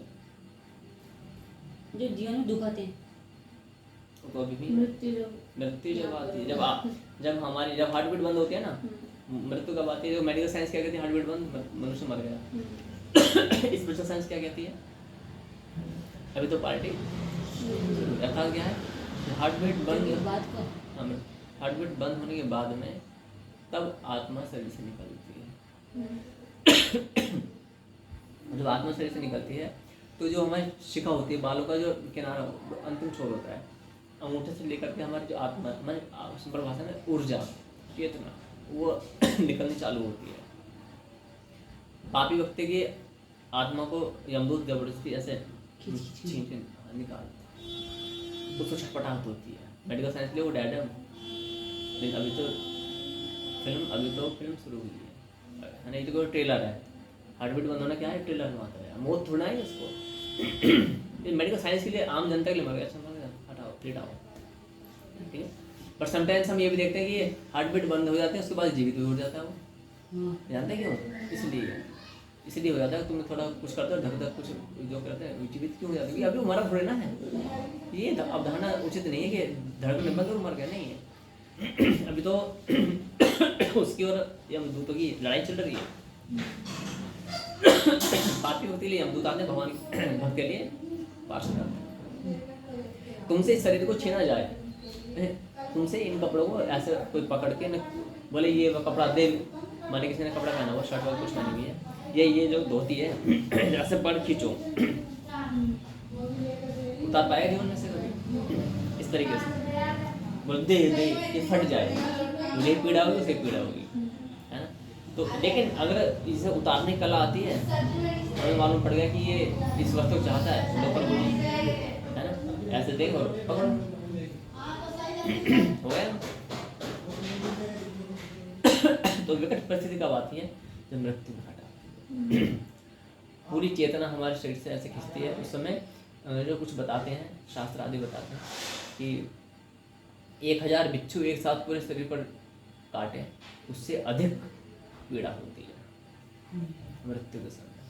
और हम उसे कितना लाइटली मानते हैं, है ना। तुम सोचो जब हार्ट बीट रुकते हैं ना, जब शरीर की प्रक्रियाएं रुकती हैं, तभी इतना दर्द होता है कि मलमूत्र तक निकल जाते हैं। लेकिन क्या होता है, सीन के देखिए लेकिन नहीं, जब आत्मा निकलता है शरीर से तो उससे nobody can see, because of नहीं वो नहीं शरीर में ही लगता है कि बहुत मतलब उसको कष्ट होता है। हाँ, दिखता तो मैं जब हमारे शरीर के अंग रुकना चालू करते हैं तभी इतनी भयंकर वेदना होने लगती है। और गुरुदेव भौतिकवादी कहते हैं कि मरने के बाद क्या होता है किसी ने देखा नहीं। हाँ, तो उसके लिए भी वो ज्ञान तो होता है, देख के मानते हो, सुन के मानते हो, है ना। तो अपनी माता मत मान, याद है। तो ज्ञान सुनना भी जो हम बता रहे हैं उसको, इसको सुनना आवश्यक है, नोट्स बनाना तुमको, ठीक है। जब तो माता पिता हैं, भाई बंधु हैं, है ना, जो भी हैं उनको भी तो आप इसमें इन्वॉल्व कर सकते हो, ये अच्छा रहेगा। कहाँ पर क्या, जब विराट परिस्थिति विकट परिस्थिति उपस्थित होती है तब वे ही एकमात्र बांधव होते हैं, परम बांधव परम और सब धर्मों के आत्म स्वरूप में। हाँ, सब धर्मों के आत्म स्वरूप। ऐसे गुरुदेव को नमस्कार। तस्मै श्री गुरुवे नमः, है ना, तस्मै श्री गुरुवे नमः। गुरुदेव ये वाले श्लोक है वो? कौन सा, ओम गुरुवे नमः, तस्मै माने इसलिए होता है, हम लगाते हैं ओम श्री गुरुवे नमः, जो हम पढ़ते हैं तस्मै श्री गुरुवे नमः, वो अलग है। अब आगे देखते हैं, संसार रूपी अरण्य माने अग्नि में प्रवेश करने के बाद दिग्मूढ़ यानी कि भ्रमित भी और अरण्य मतलब तो जंगल होता है। हाँ, जरण्य वो है, अग्नि वाला है जंगल। संसार रूपी जंगल में प्रवेश करने के बाद दिग्मूढ़ की स्थिति में चित्त भ्रमित हो जाता है। दिग्मूढ़ माने जब कोई मार्ग नहीं दिखाई देता, मूर्खता की मतलब असमंजस की स्थिति में। उस समय जिसने मार्ग दिखाया उन श्री गुरुदेव को नमस्कार। जिसने क्या दिखाया, मार्ग। ठीक है। इस पृथ्वी पर त्रिविध ताप आदि व्याधि उपाधि, है ना, इसको दैविक भौतिक, दैविक दैहिक भौतिक तापा। इस पृथ्वी पर त्रिविध ताप रूपी अग्नि से जलने के कारण अशांत हुए। त्रिविध ताप माने क्या होता है, किसी को दैहिक समस्याएं होती है, शारीरिक रोग कष्ट बीमारियां होती हैं, किसी को दैविक ऊपरी टोने टोंट के और ये सब पितृदोष आदि होते हैं, किसी को भौतिक समस्या होती है कि उसकी कोई गाड़ी थी वो पत्थर में गिर गई, उसका घर टूट गया भूकंप से। ये क्या होती है, भौतिक समस्या होती है। जल वायु अग्नि आकाश की समस्या होती है, बिजली गिर गई, पानी गिर गया, बादल फट गया, ये सब चीज़ें। अग्नि से जलने के कारण अशांत हुए प्राणियों के लिए गुरुदेव ही एकमात्र उत्तम गंगा जी है। ऐसे गुरुदेव जी को नमस्कार। प्रणाम गुरुदेव। अच्छा, प्रणाम है क्या, विराम लगाया क्या? ना ना। अच्छा, 7 समुद्र पर्यंत के, ये इम्पोर्टेंट है, 7 समुद्र पर्यंत के सब तीर्थों में स्नान करने से, इसका मुझे अर्थ बताना, आप बताओ दोनों का क्या अर्थ है।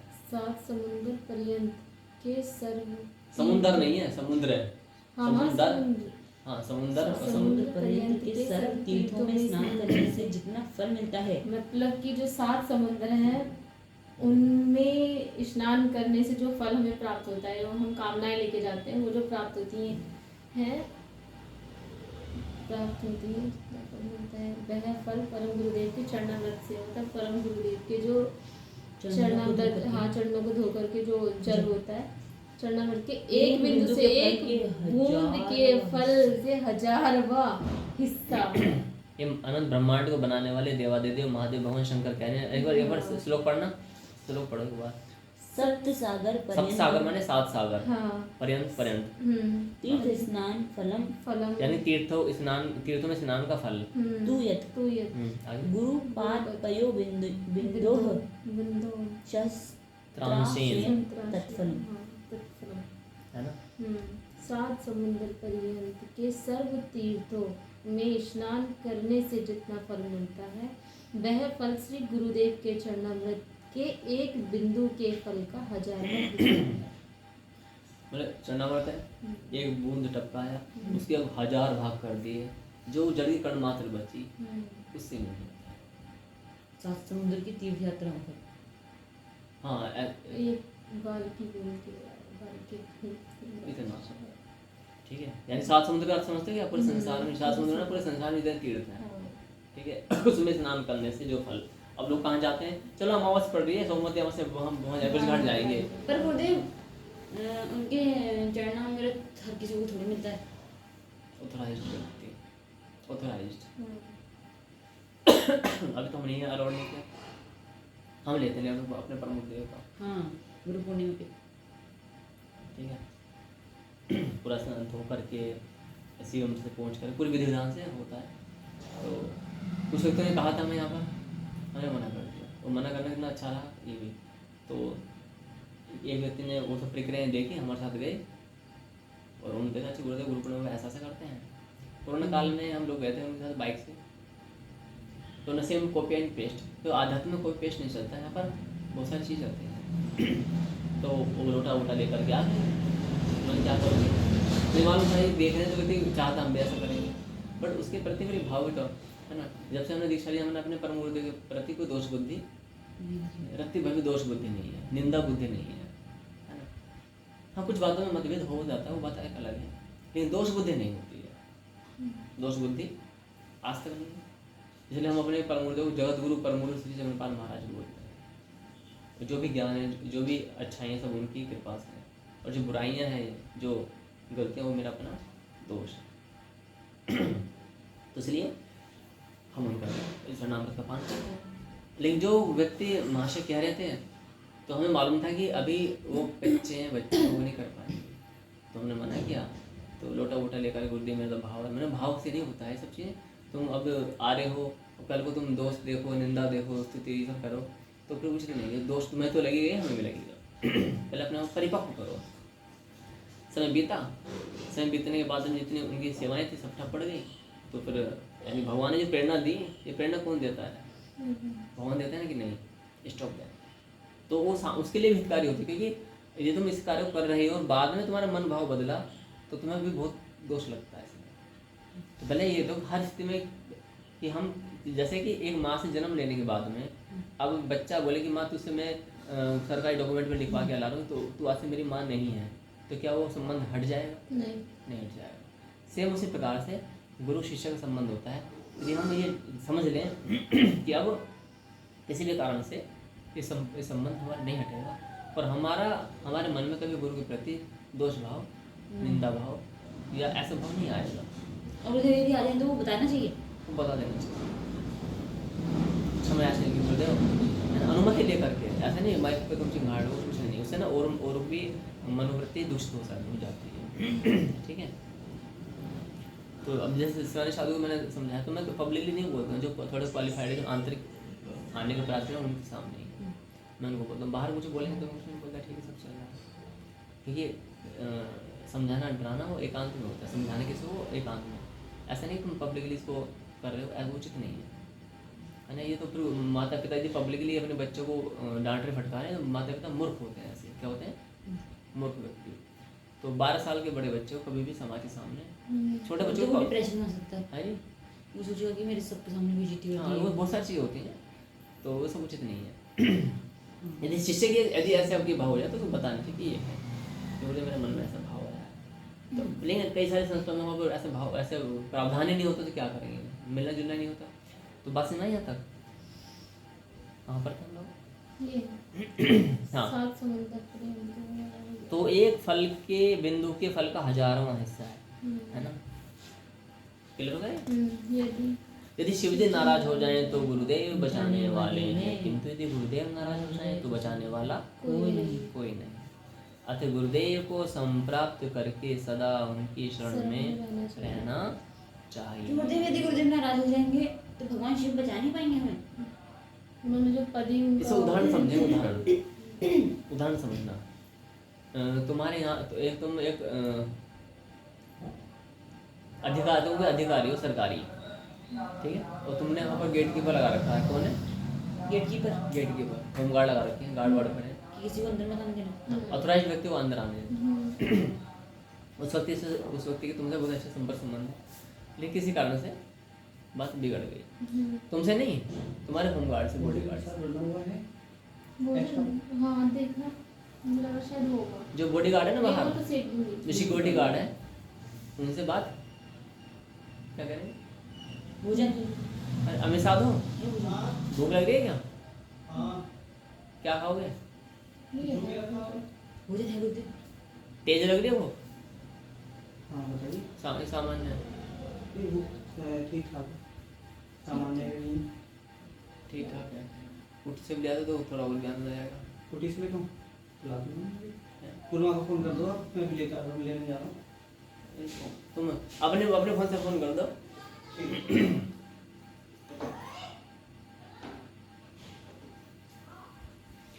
अधिक लग रही हो भूख तो फिर सुबह शाम दोनों को ले आना, लेकिन बोल देना उनसे अभी फोन पे। रोटी काट रखा, रोटी तो बना लूँगी शाम को, मैं तो भूल रही हूँ। वहाँ पे रखा हुआ है, वहाँ पे दिखाएंगे उनको, तो वो दिखानी है। रहने दो, चल रही है ये सब, ध्यान दो। हाँ तो क्या है शिव नाराज हो जाए तो गुरुदेव बचाने वाले हैं। गुरुदेव, इसका अर्थ पता है क्या है? जैसे आपने पूछा कि गुरुदेव जी नाराज हो जाएंगे तो बचाने वाला। शिव जी नहीं। हाँ, शिव जी नहीं बचाते फिर। कारण क्या होता है समझेंगे। आप किसी सरकारी अधिकारी से एसएचओ से मिलना चाहते हैं या डीएम से मिलना चाहते हैं, डीएम मान लो, डीएम से तुम ऐसे मिल जाओगे क्या? बाहर गार्ड खड़े होते हैं, गनमैन खड़े होते हैं, और जो उनके गनमैन बोले एक तरह से एजेंट मान लो, जो उनके एजेंट हैं, प्रतिनिधि हैं डीएम साहब के, और तुम्हारी उनसे हो गई लड़ाई, तो तुम्हें हो गई। अब तुम अंदर जाके देखो, आने देंगे क्या? ठीक है, ये चीज़ समझना आपको। उस प्रकार से भगवान के एजेंट कौन है? साधु संत महात्मा ऋषि मुनि गुरु। यानी कि अगर यदि हम इनका अपमान करें, साधु संतों का अपमान करना है, नहीं क्यों करना भाई? आपको कुछ अनुचित दिख रहा है तो आप उसे उस काम में साथ मत दो, बस अपमान मत करो कभी भी। क्या नहीं देना है? मान नहीं करना। नहीं, अपमान नहीं करना। यदि आपका बंद पड़े सोशल मीडिया के ज़माने में, आज के इंटरनेट के ज़माने में, आपको लगता है कोई साधु संत गलत कर रहा है तो पहले उसको मेल करो। अभी हम जो करें ना एक्सपोज वाला वो है, पहले हम मेल करेंगे। तो आपने ये उचित नहीं कहा, इसको हटाओ। नहीं हटाया तो यानी जो जिस भाषा में समझेगा वो समझे, वो वीडियो बना दो, मेरा वीडियो बना देंगे। ये तो हो ना, आज की उनके पास मीडिया का है तो हम भी मीडिया से लड़ रहे हैं। नहीं, पहले हमने पोलाइट वे में क्या किया, अपनी प्रोफेशनल ईमेल आईडी से संदेश गया कि आप इस कंटेंट को हटाइएगा, ये गलत है। वो नहीं हटाएंगे हम, आई नो वेरी वेल।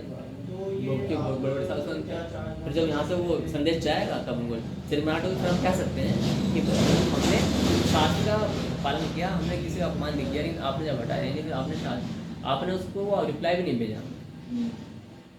ठीक है, नहीं सटीक उत्तर दे, फिर भी आपने वो गलत चीज़ें, अप्रामाणिक चीज़ें, कोई लहसुन प्याज हो, वेरी वेल, बहुत सारी चीज़ें। तो यहाँ पर ये कि गुरुदेव यदि नाराज हो जाए तो बचाने वाले कोई नहीं है। गुरुदेव को संप्राप्त करके सदा उन्हीं शरण में रहना चाहिए। यानी कि गुरुदेव से नाराज होते नहीं, सच्चाई है।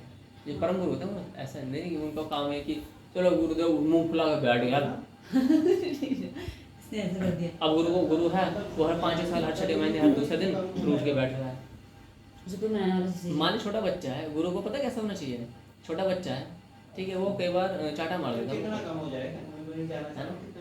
हमारे बच्चे को मार देते मुंह पर, वो गाली दे देता है। गाली भी ऐसी, बस क्या ही बताए, है ना, गाली देता है।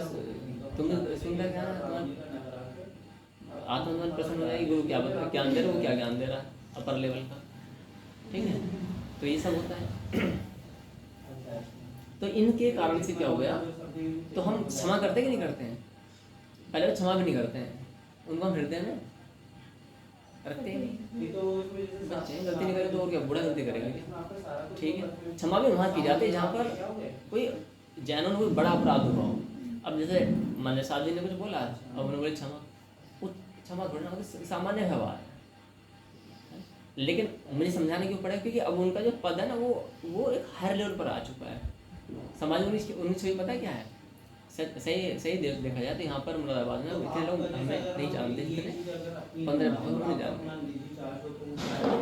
हाँ, मतलब ये लोग जानते हैं। अब वहाँ पर क्या भागवत है, ये चीज़ है। और फिर उनका एक व्यवहारिक कला एक हायर लेवल पर होनी चाहिए, तो वो सिखाना है। ठीक है, तो यहाँ पर क्या है, बाकी ऐसा नहीं मैं कि बुरा मान, यानी जो यहाँ से भाग करके जो हमारे भूतपूर्व शिष्य गए भी हैं ना, हमारे मन में उनके प्रति कभी कुछ भाव नहीं होता ऐसा। हाँ, एक नियम है, वो सबके सब जानते हैं। राष्ट्र में आएंगे तो हमारे विधान में ये लिखा हुआ कि जो भगवड़े होंगे द्रोह, हम उन्हें द्रोही बोलते हैं। क्या बोलते हैं?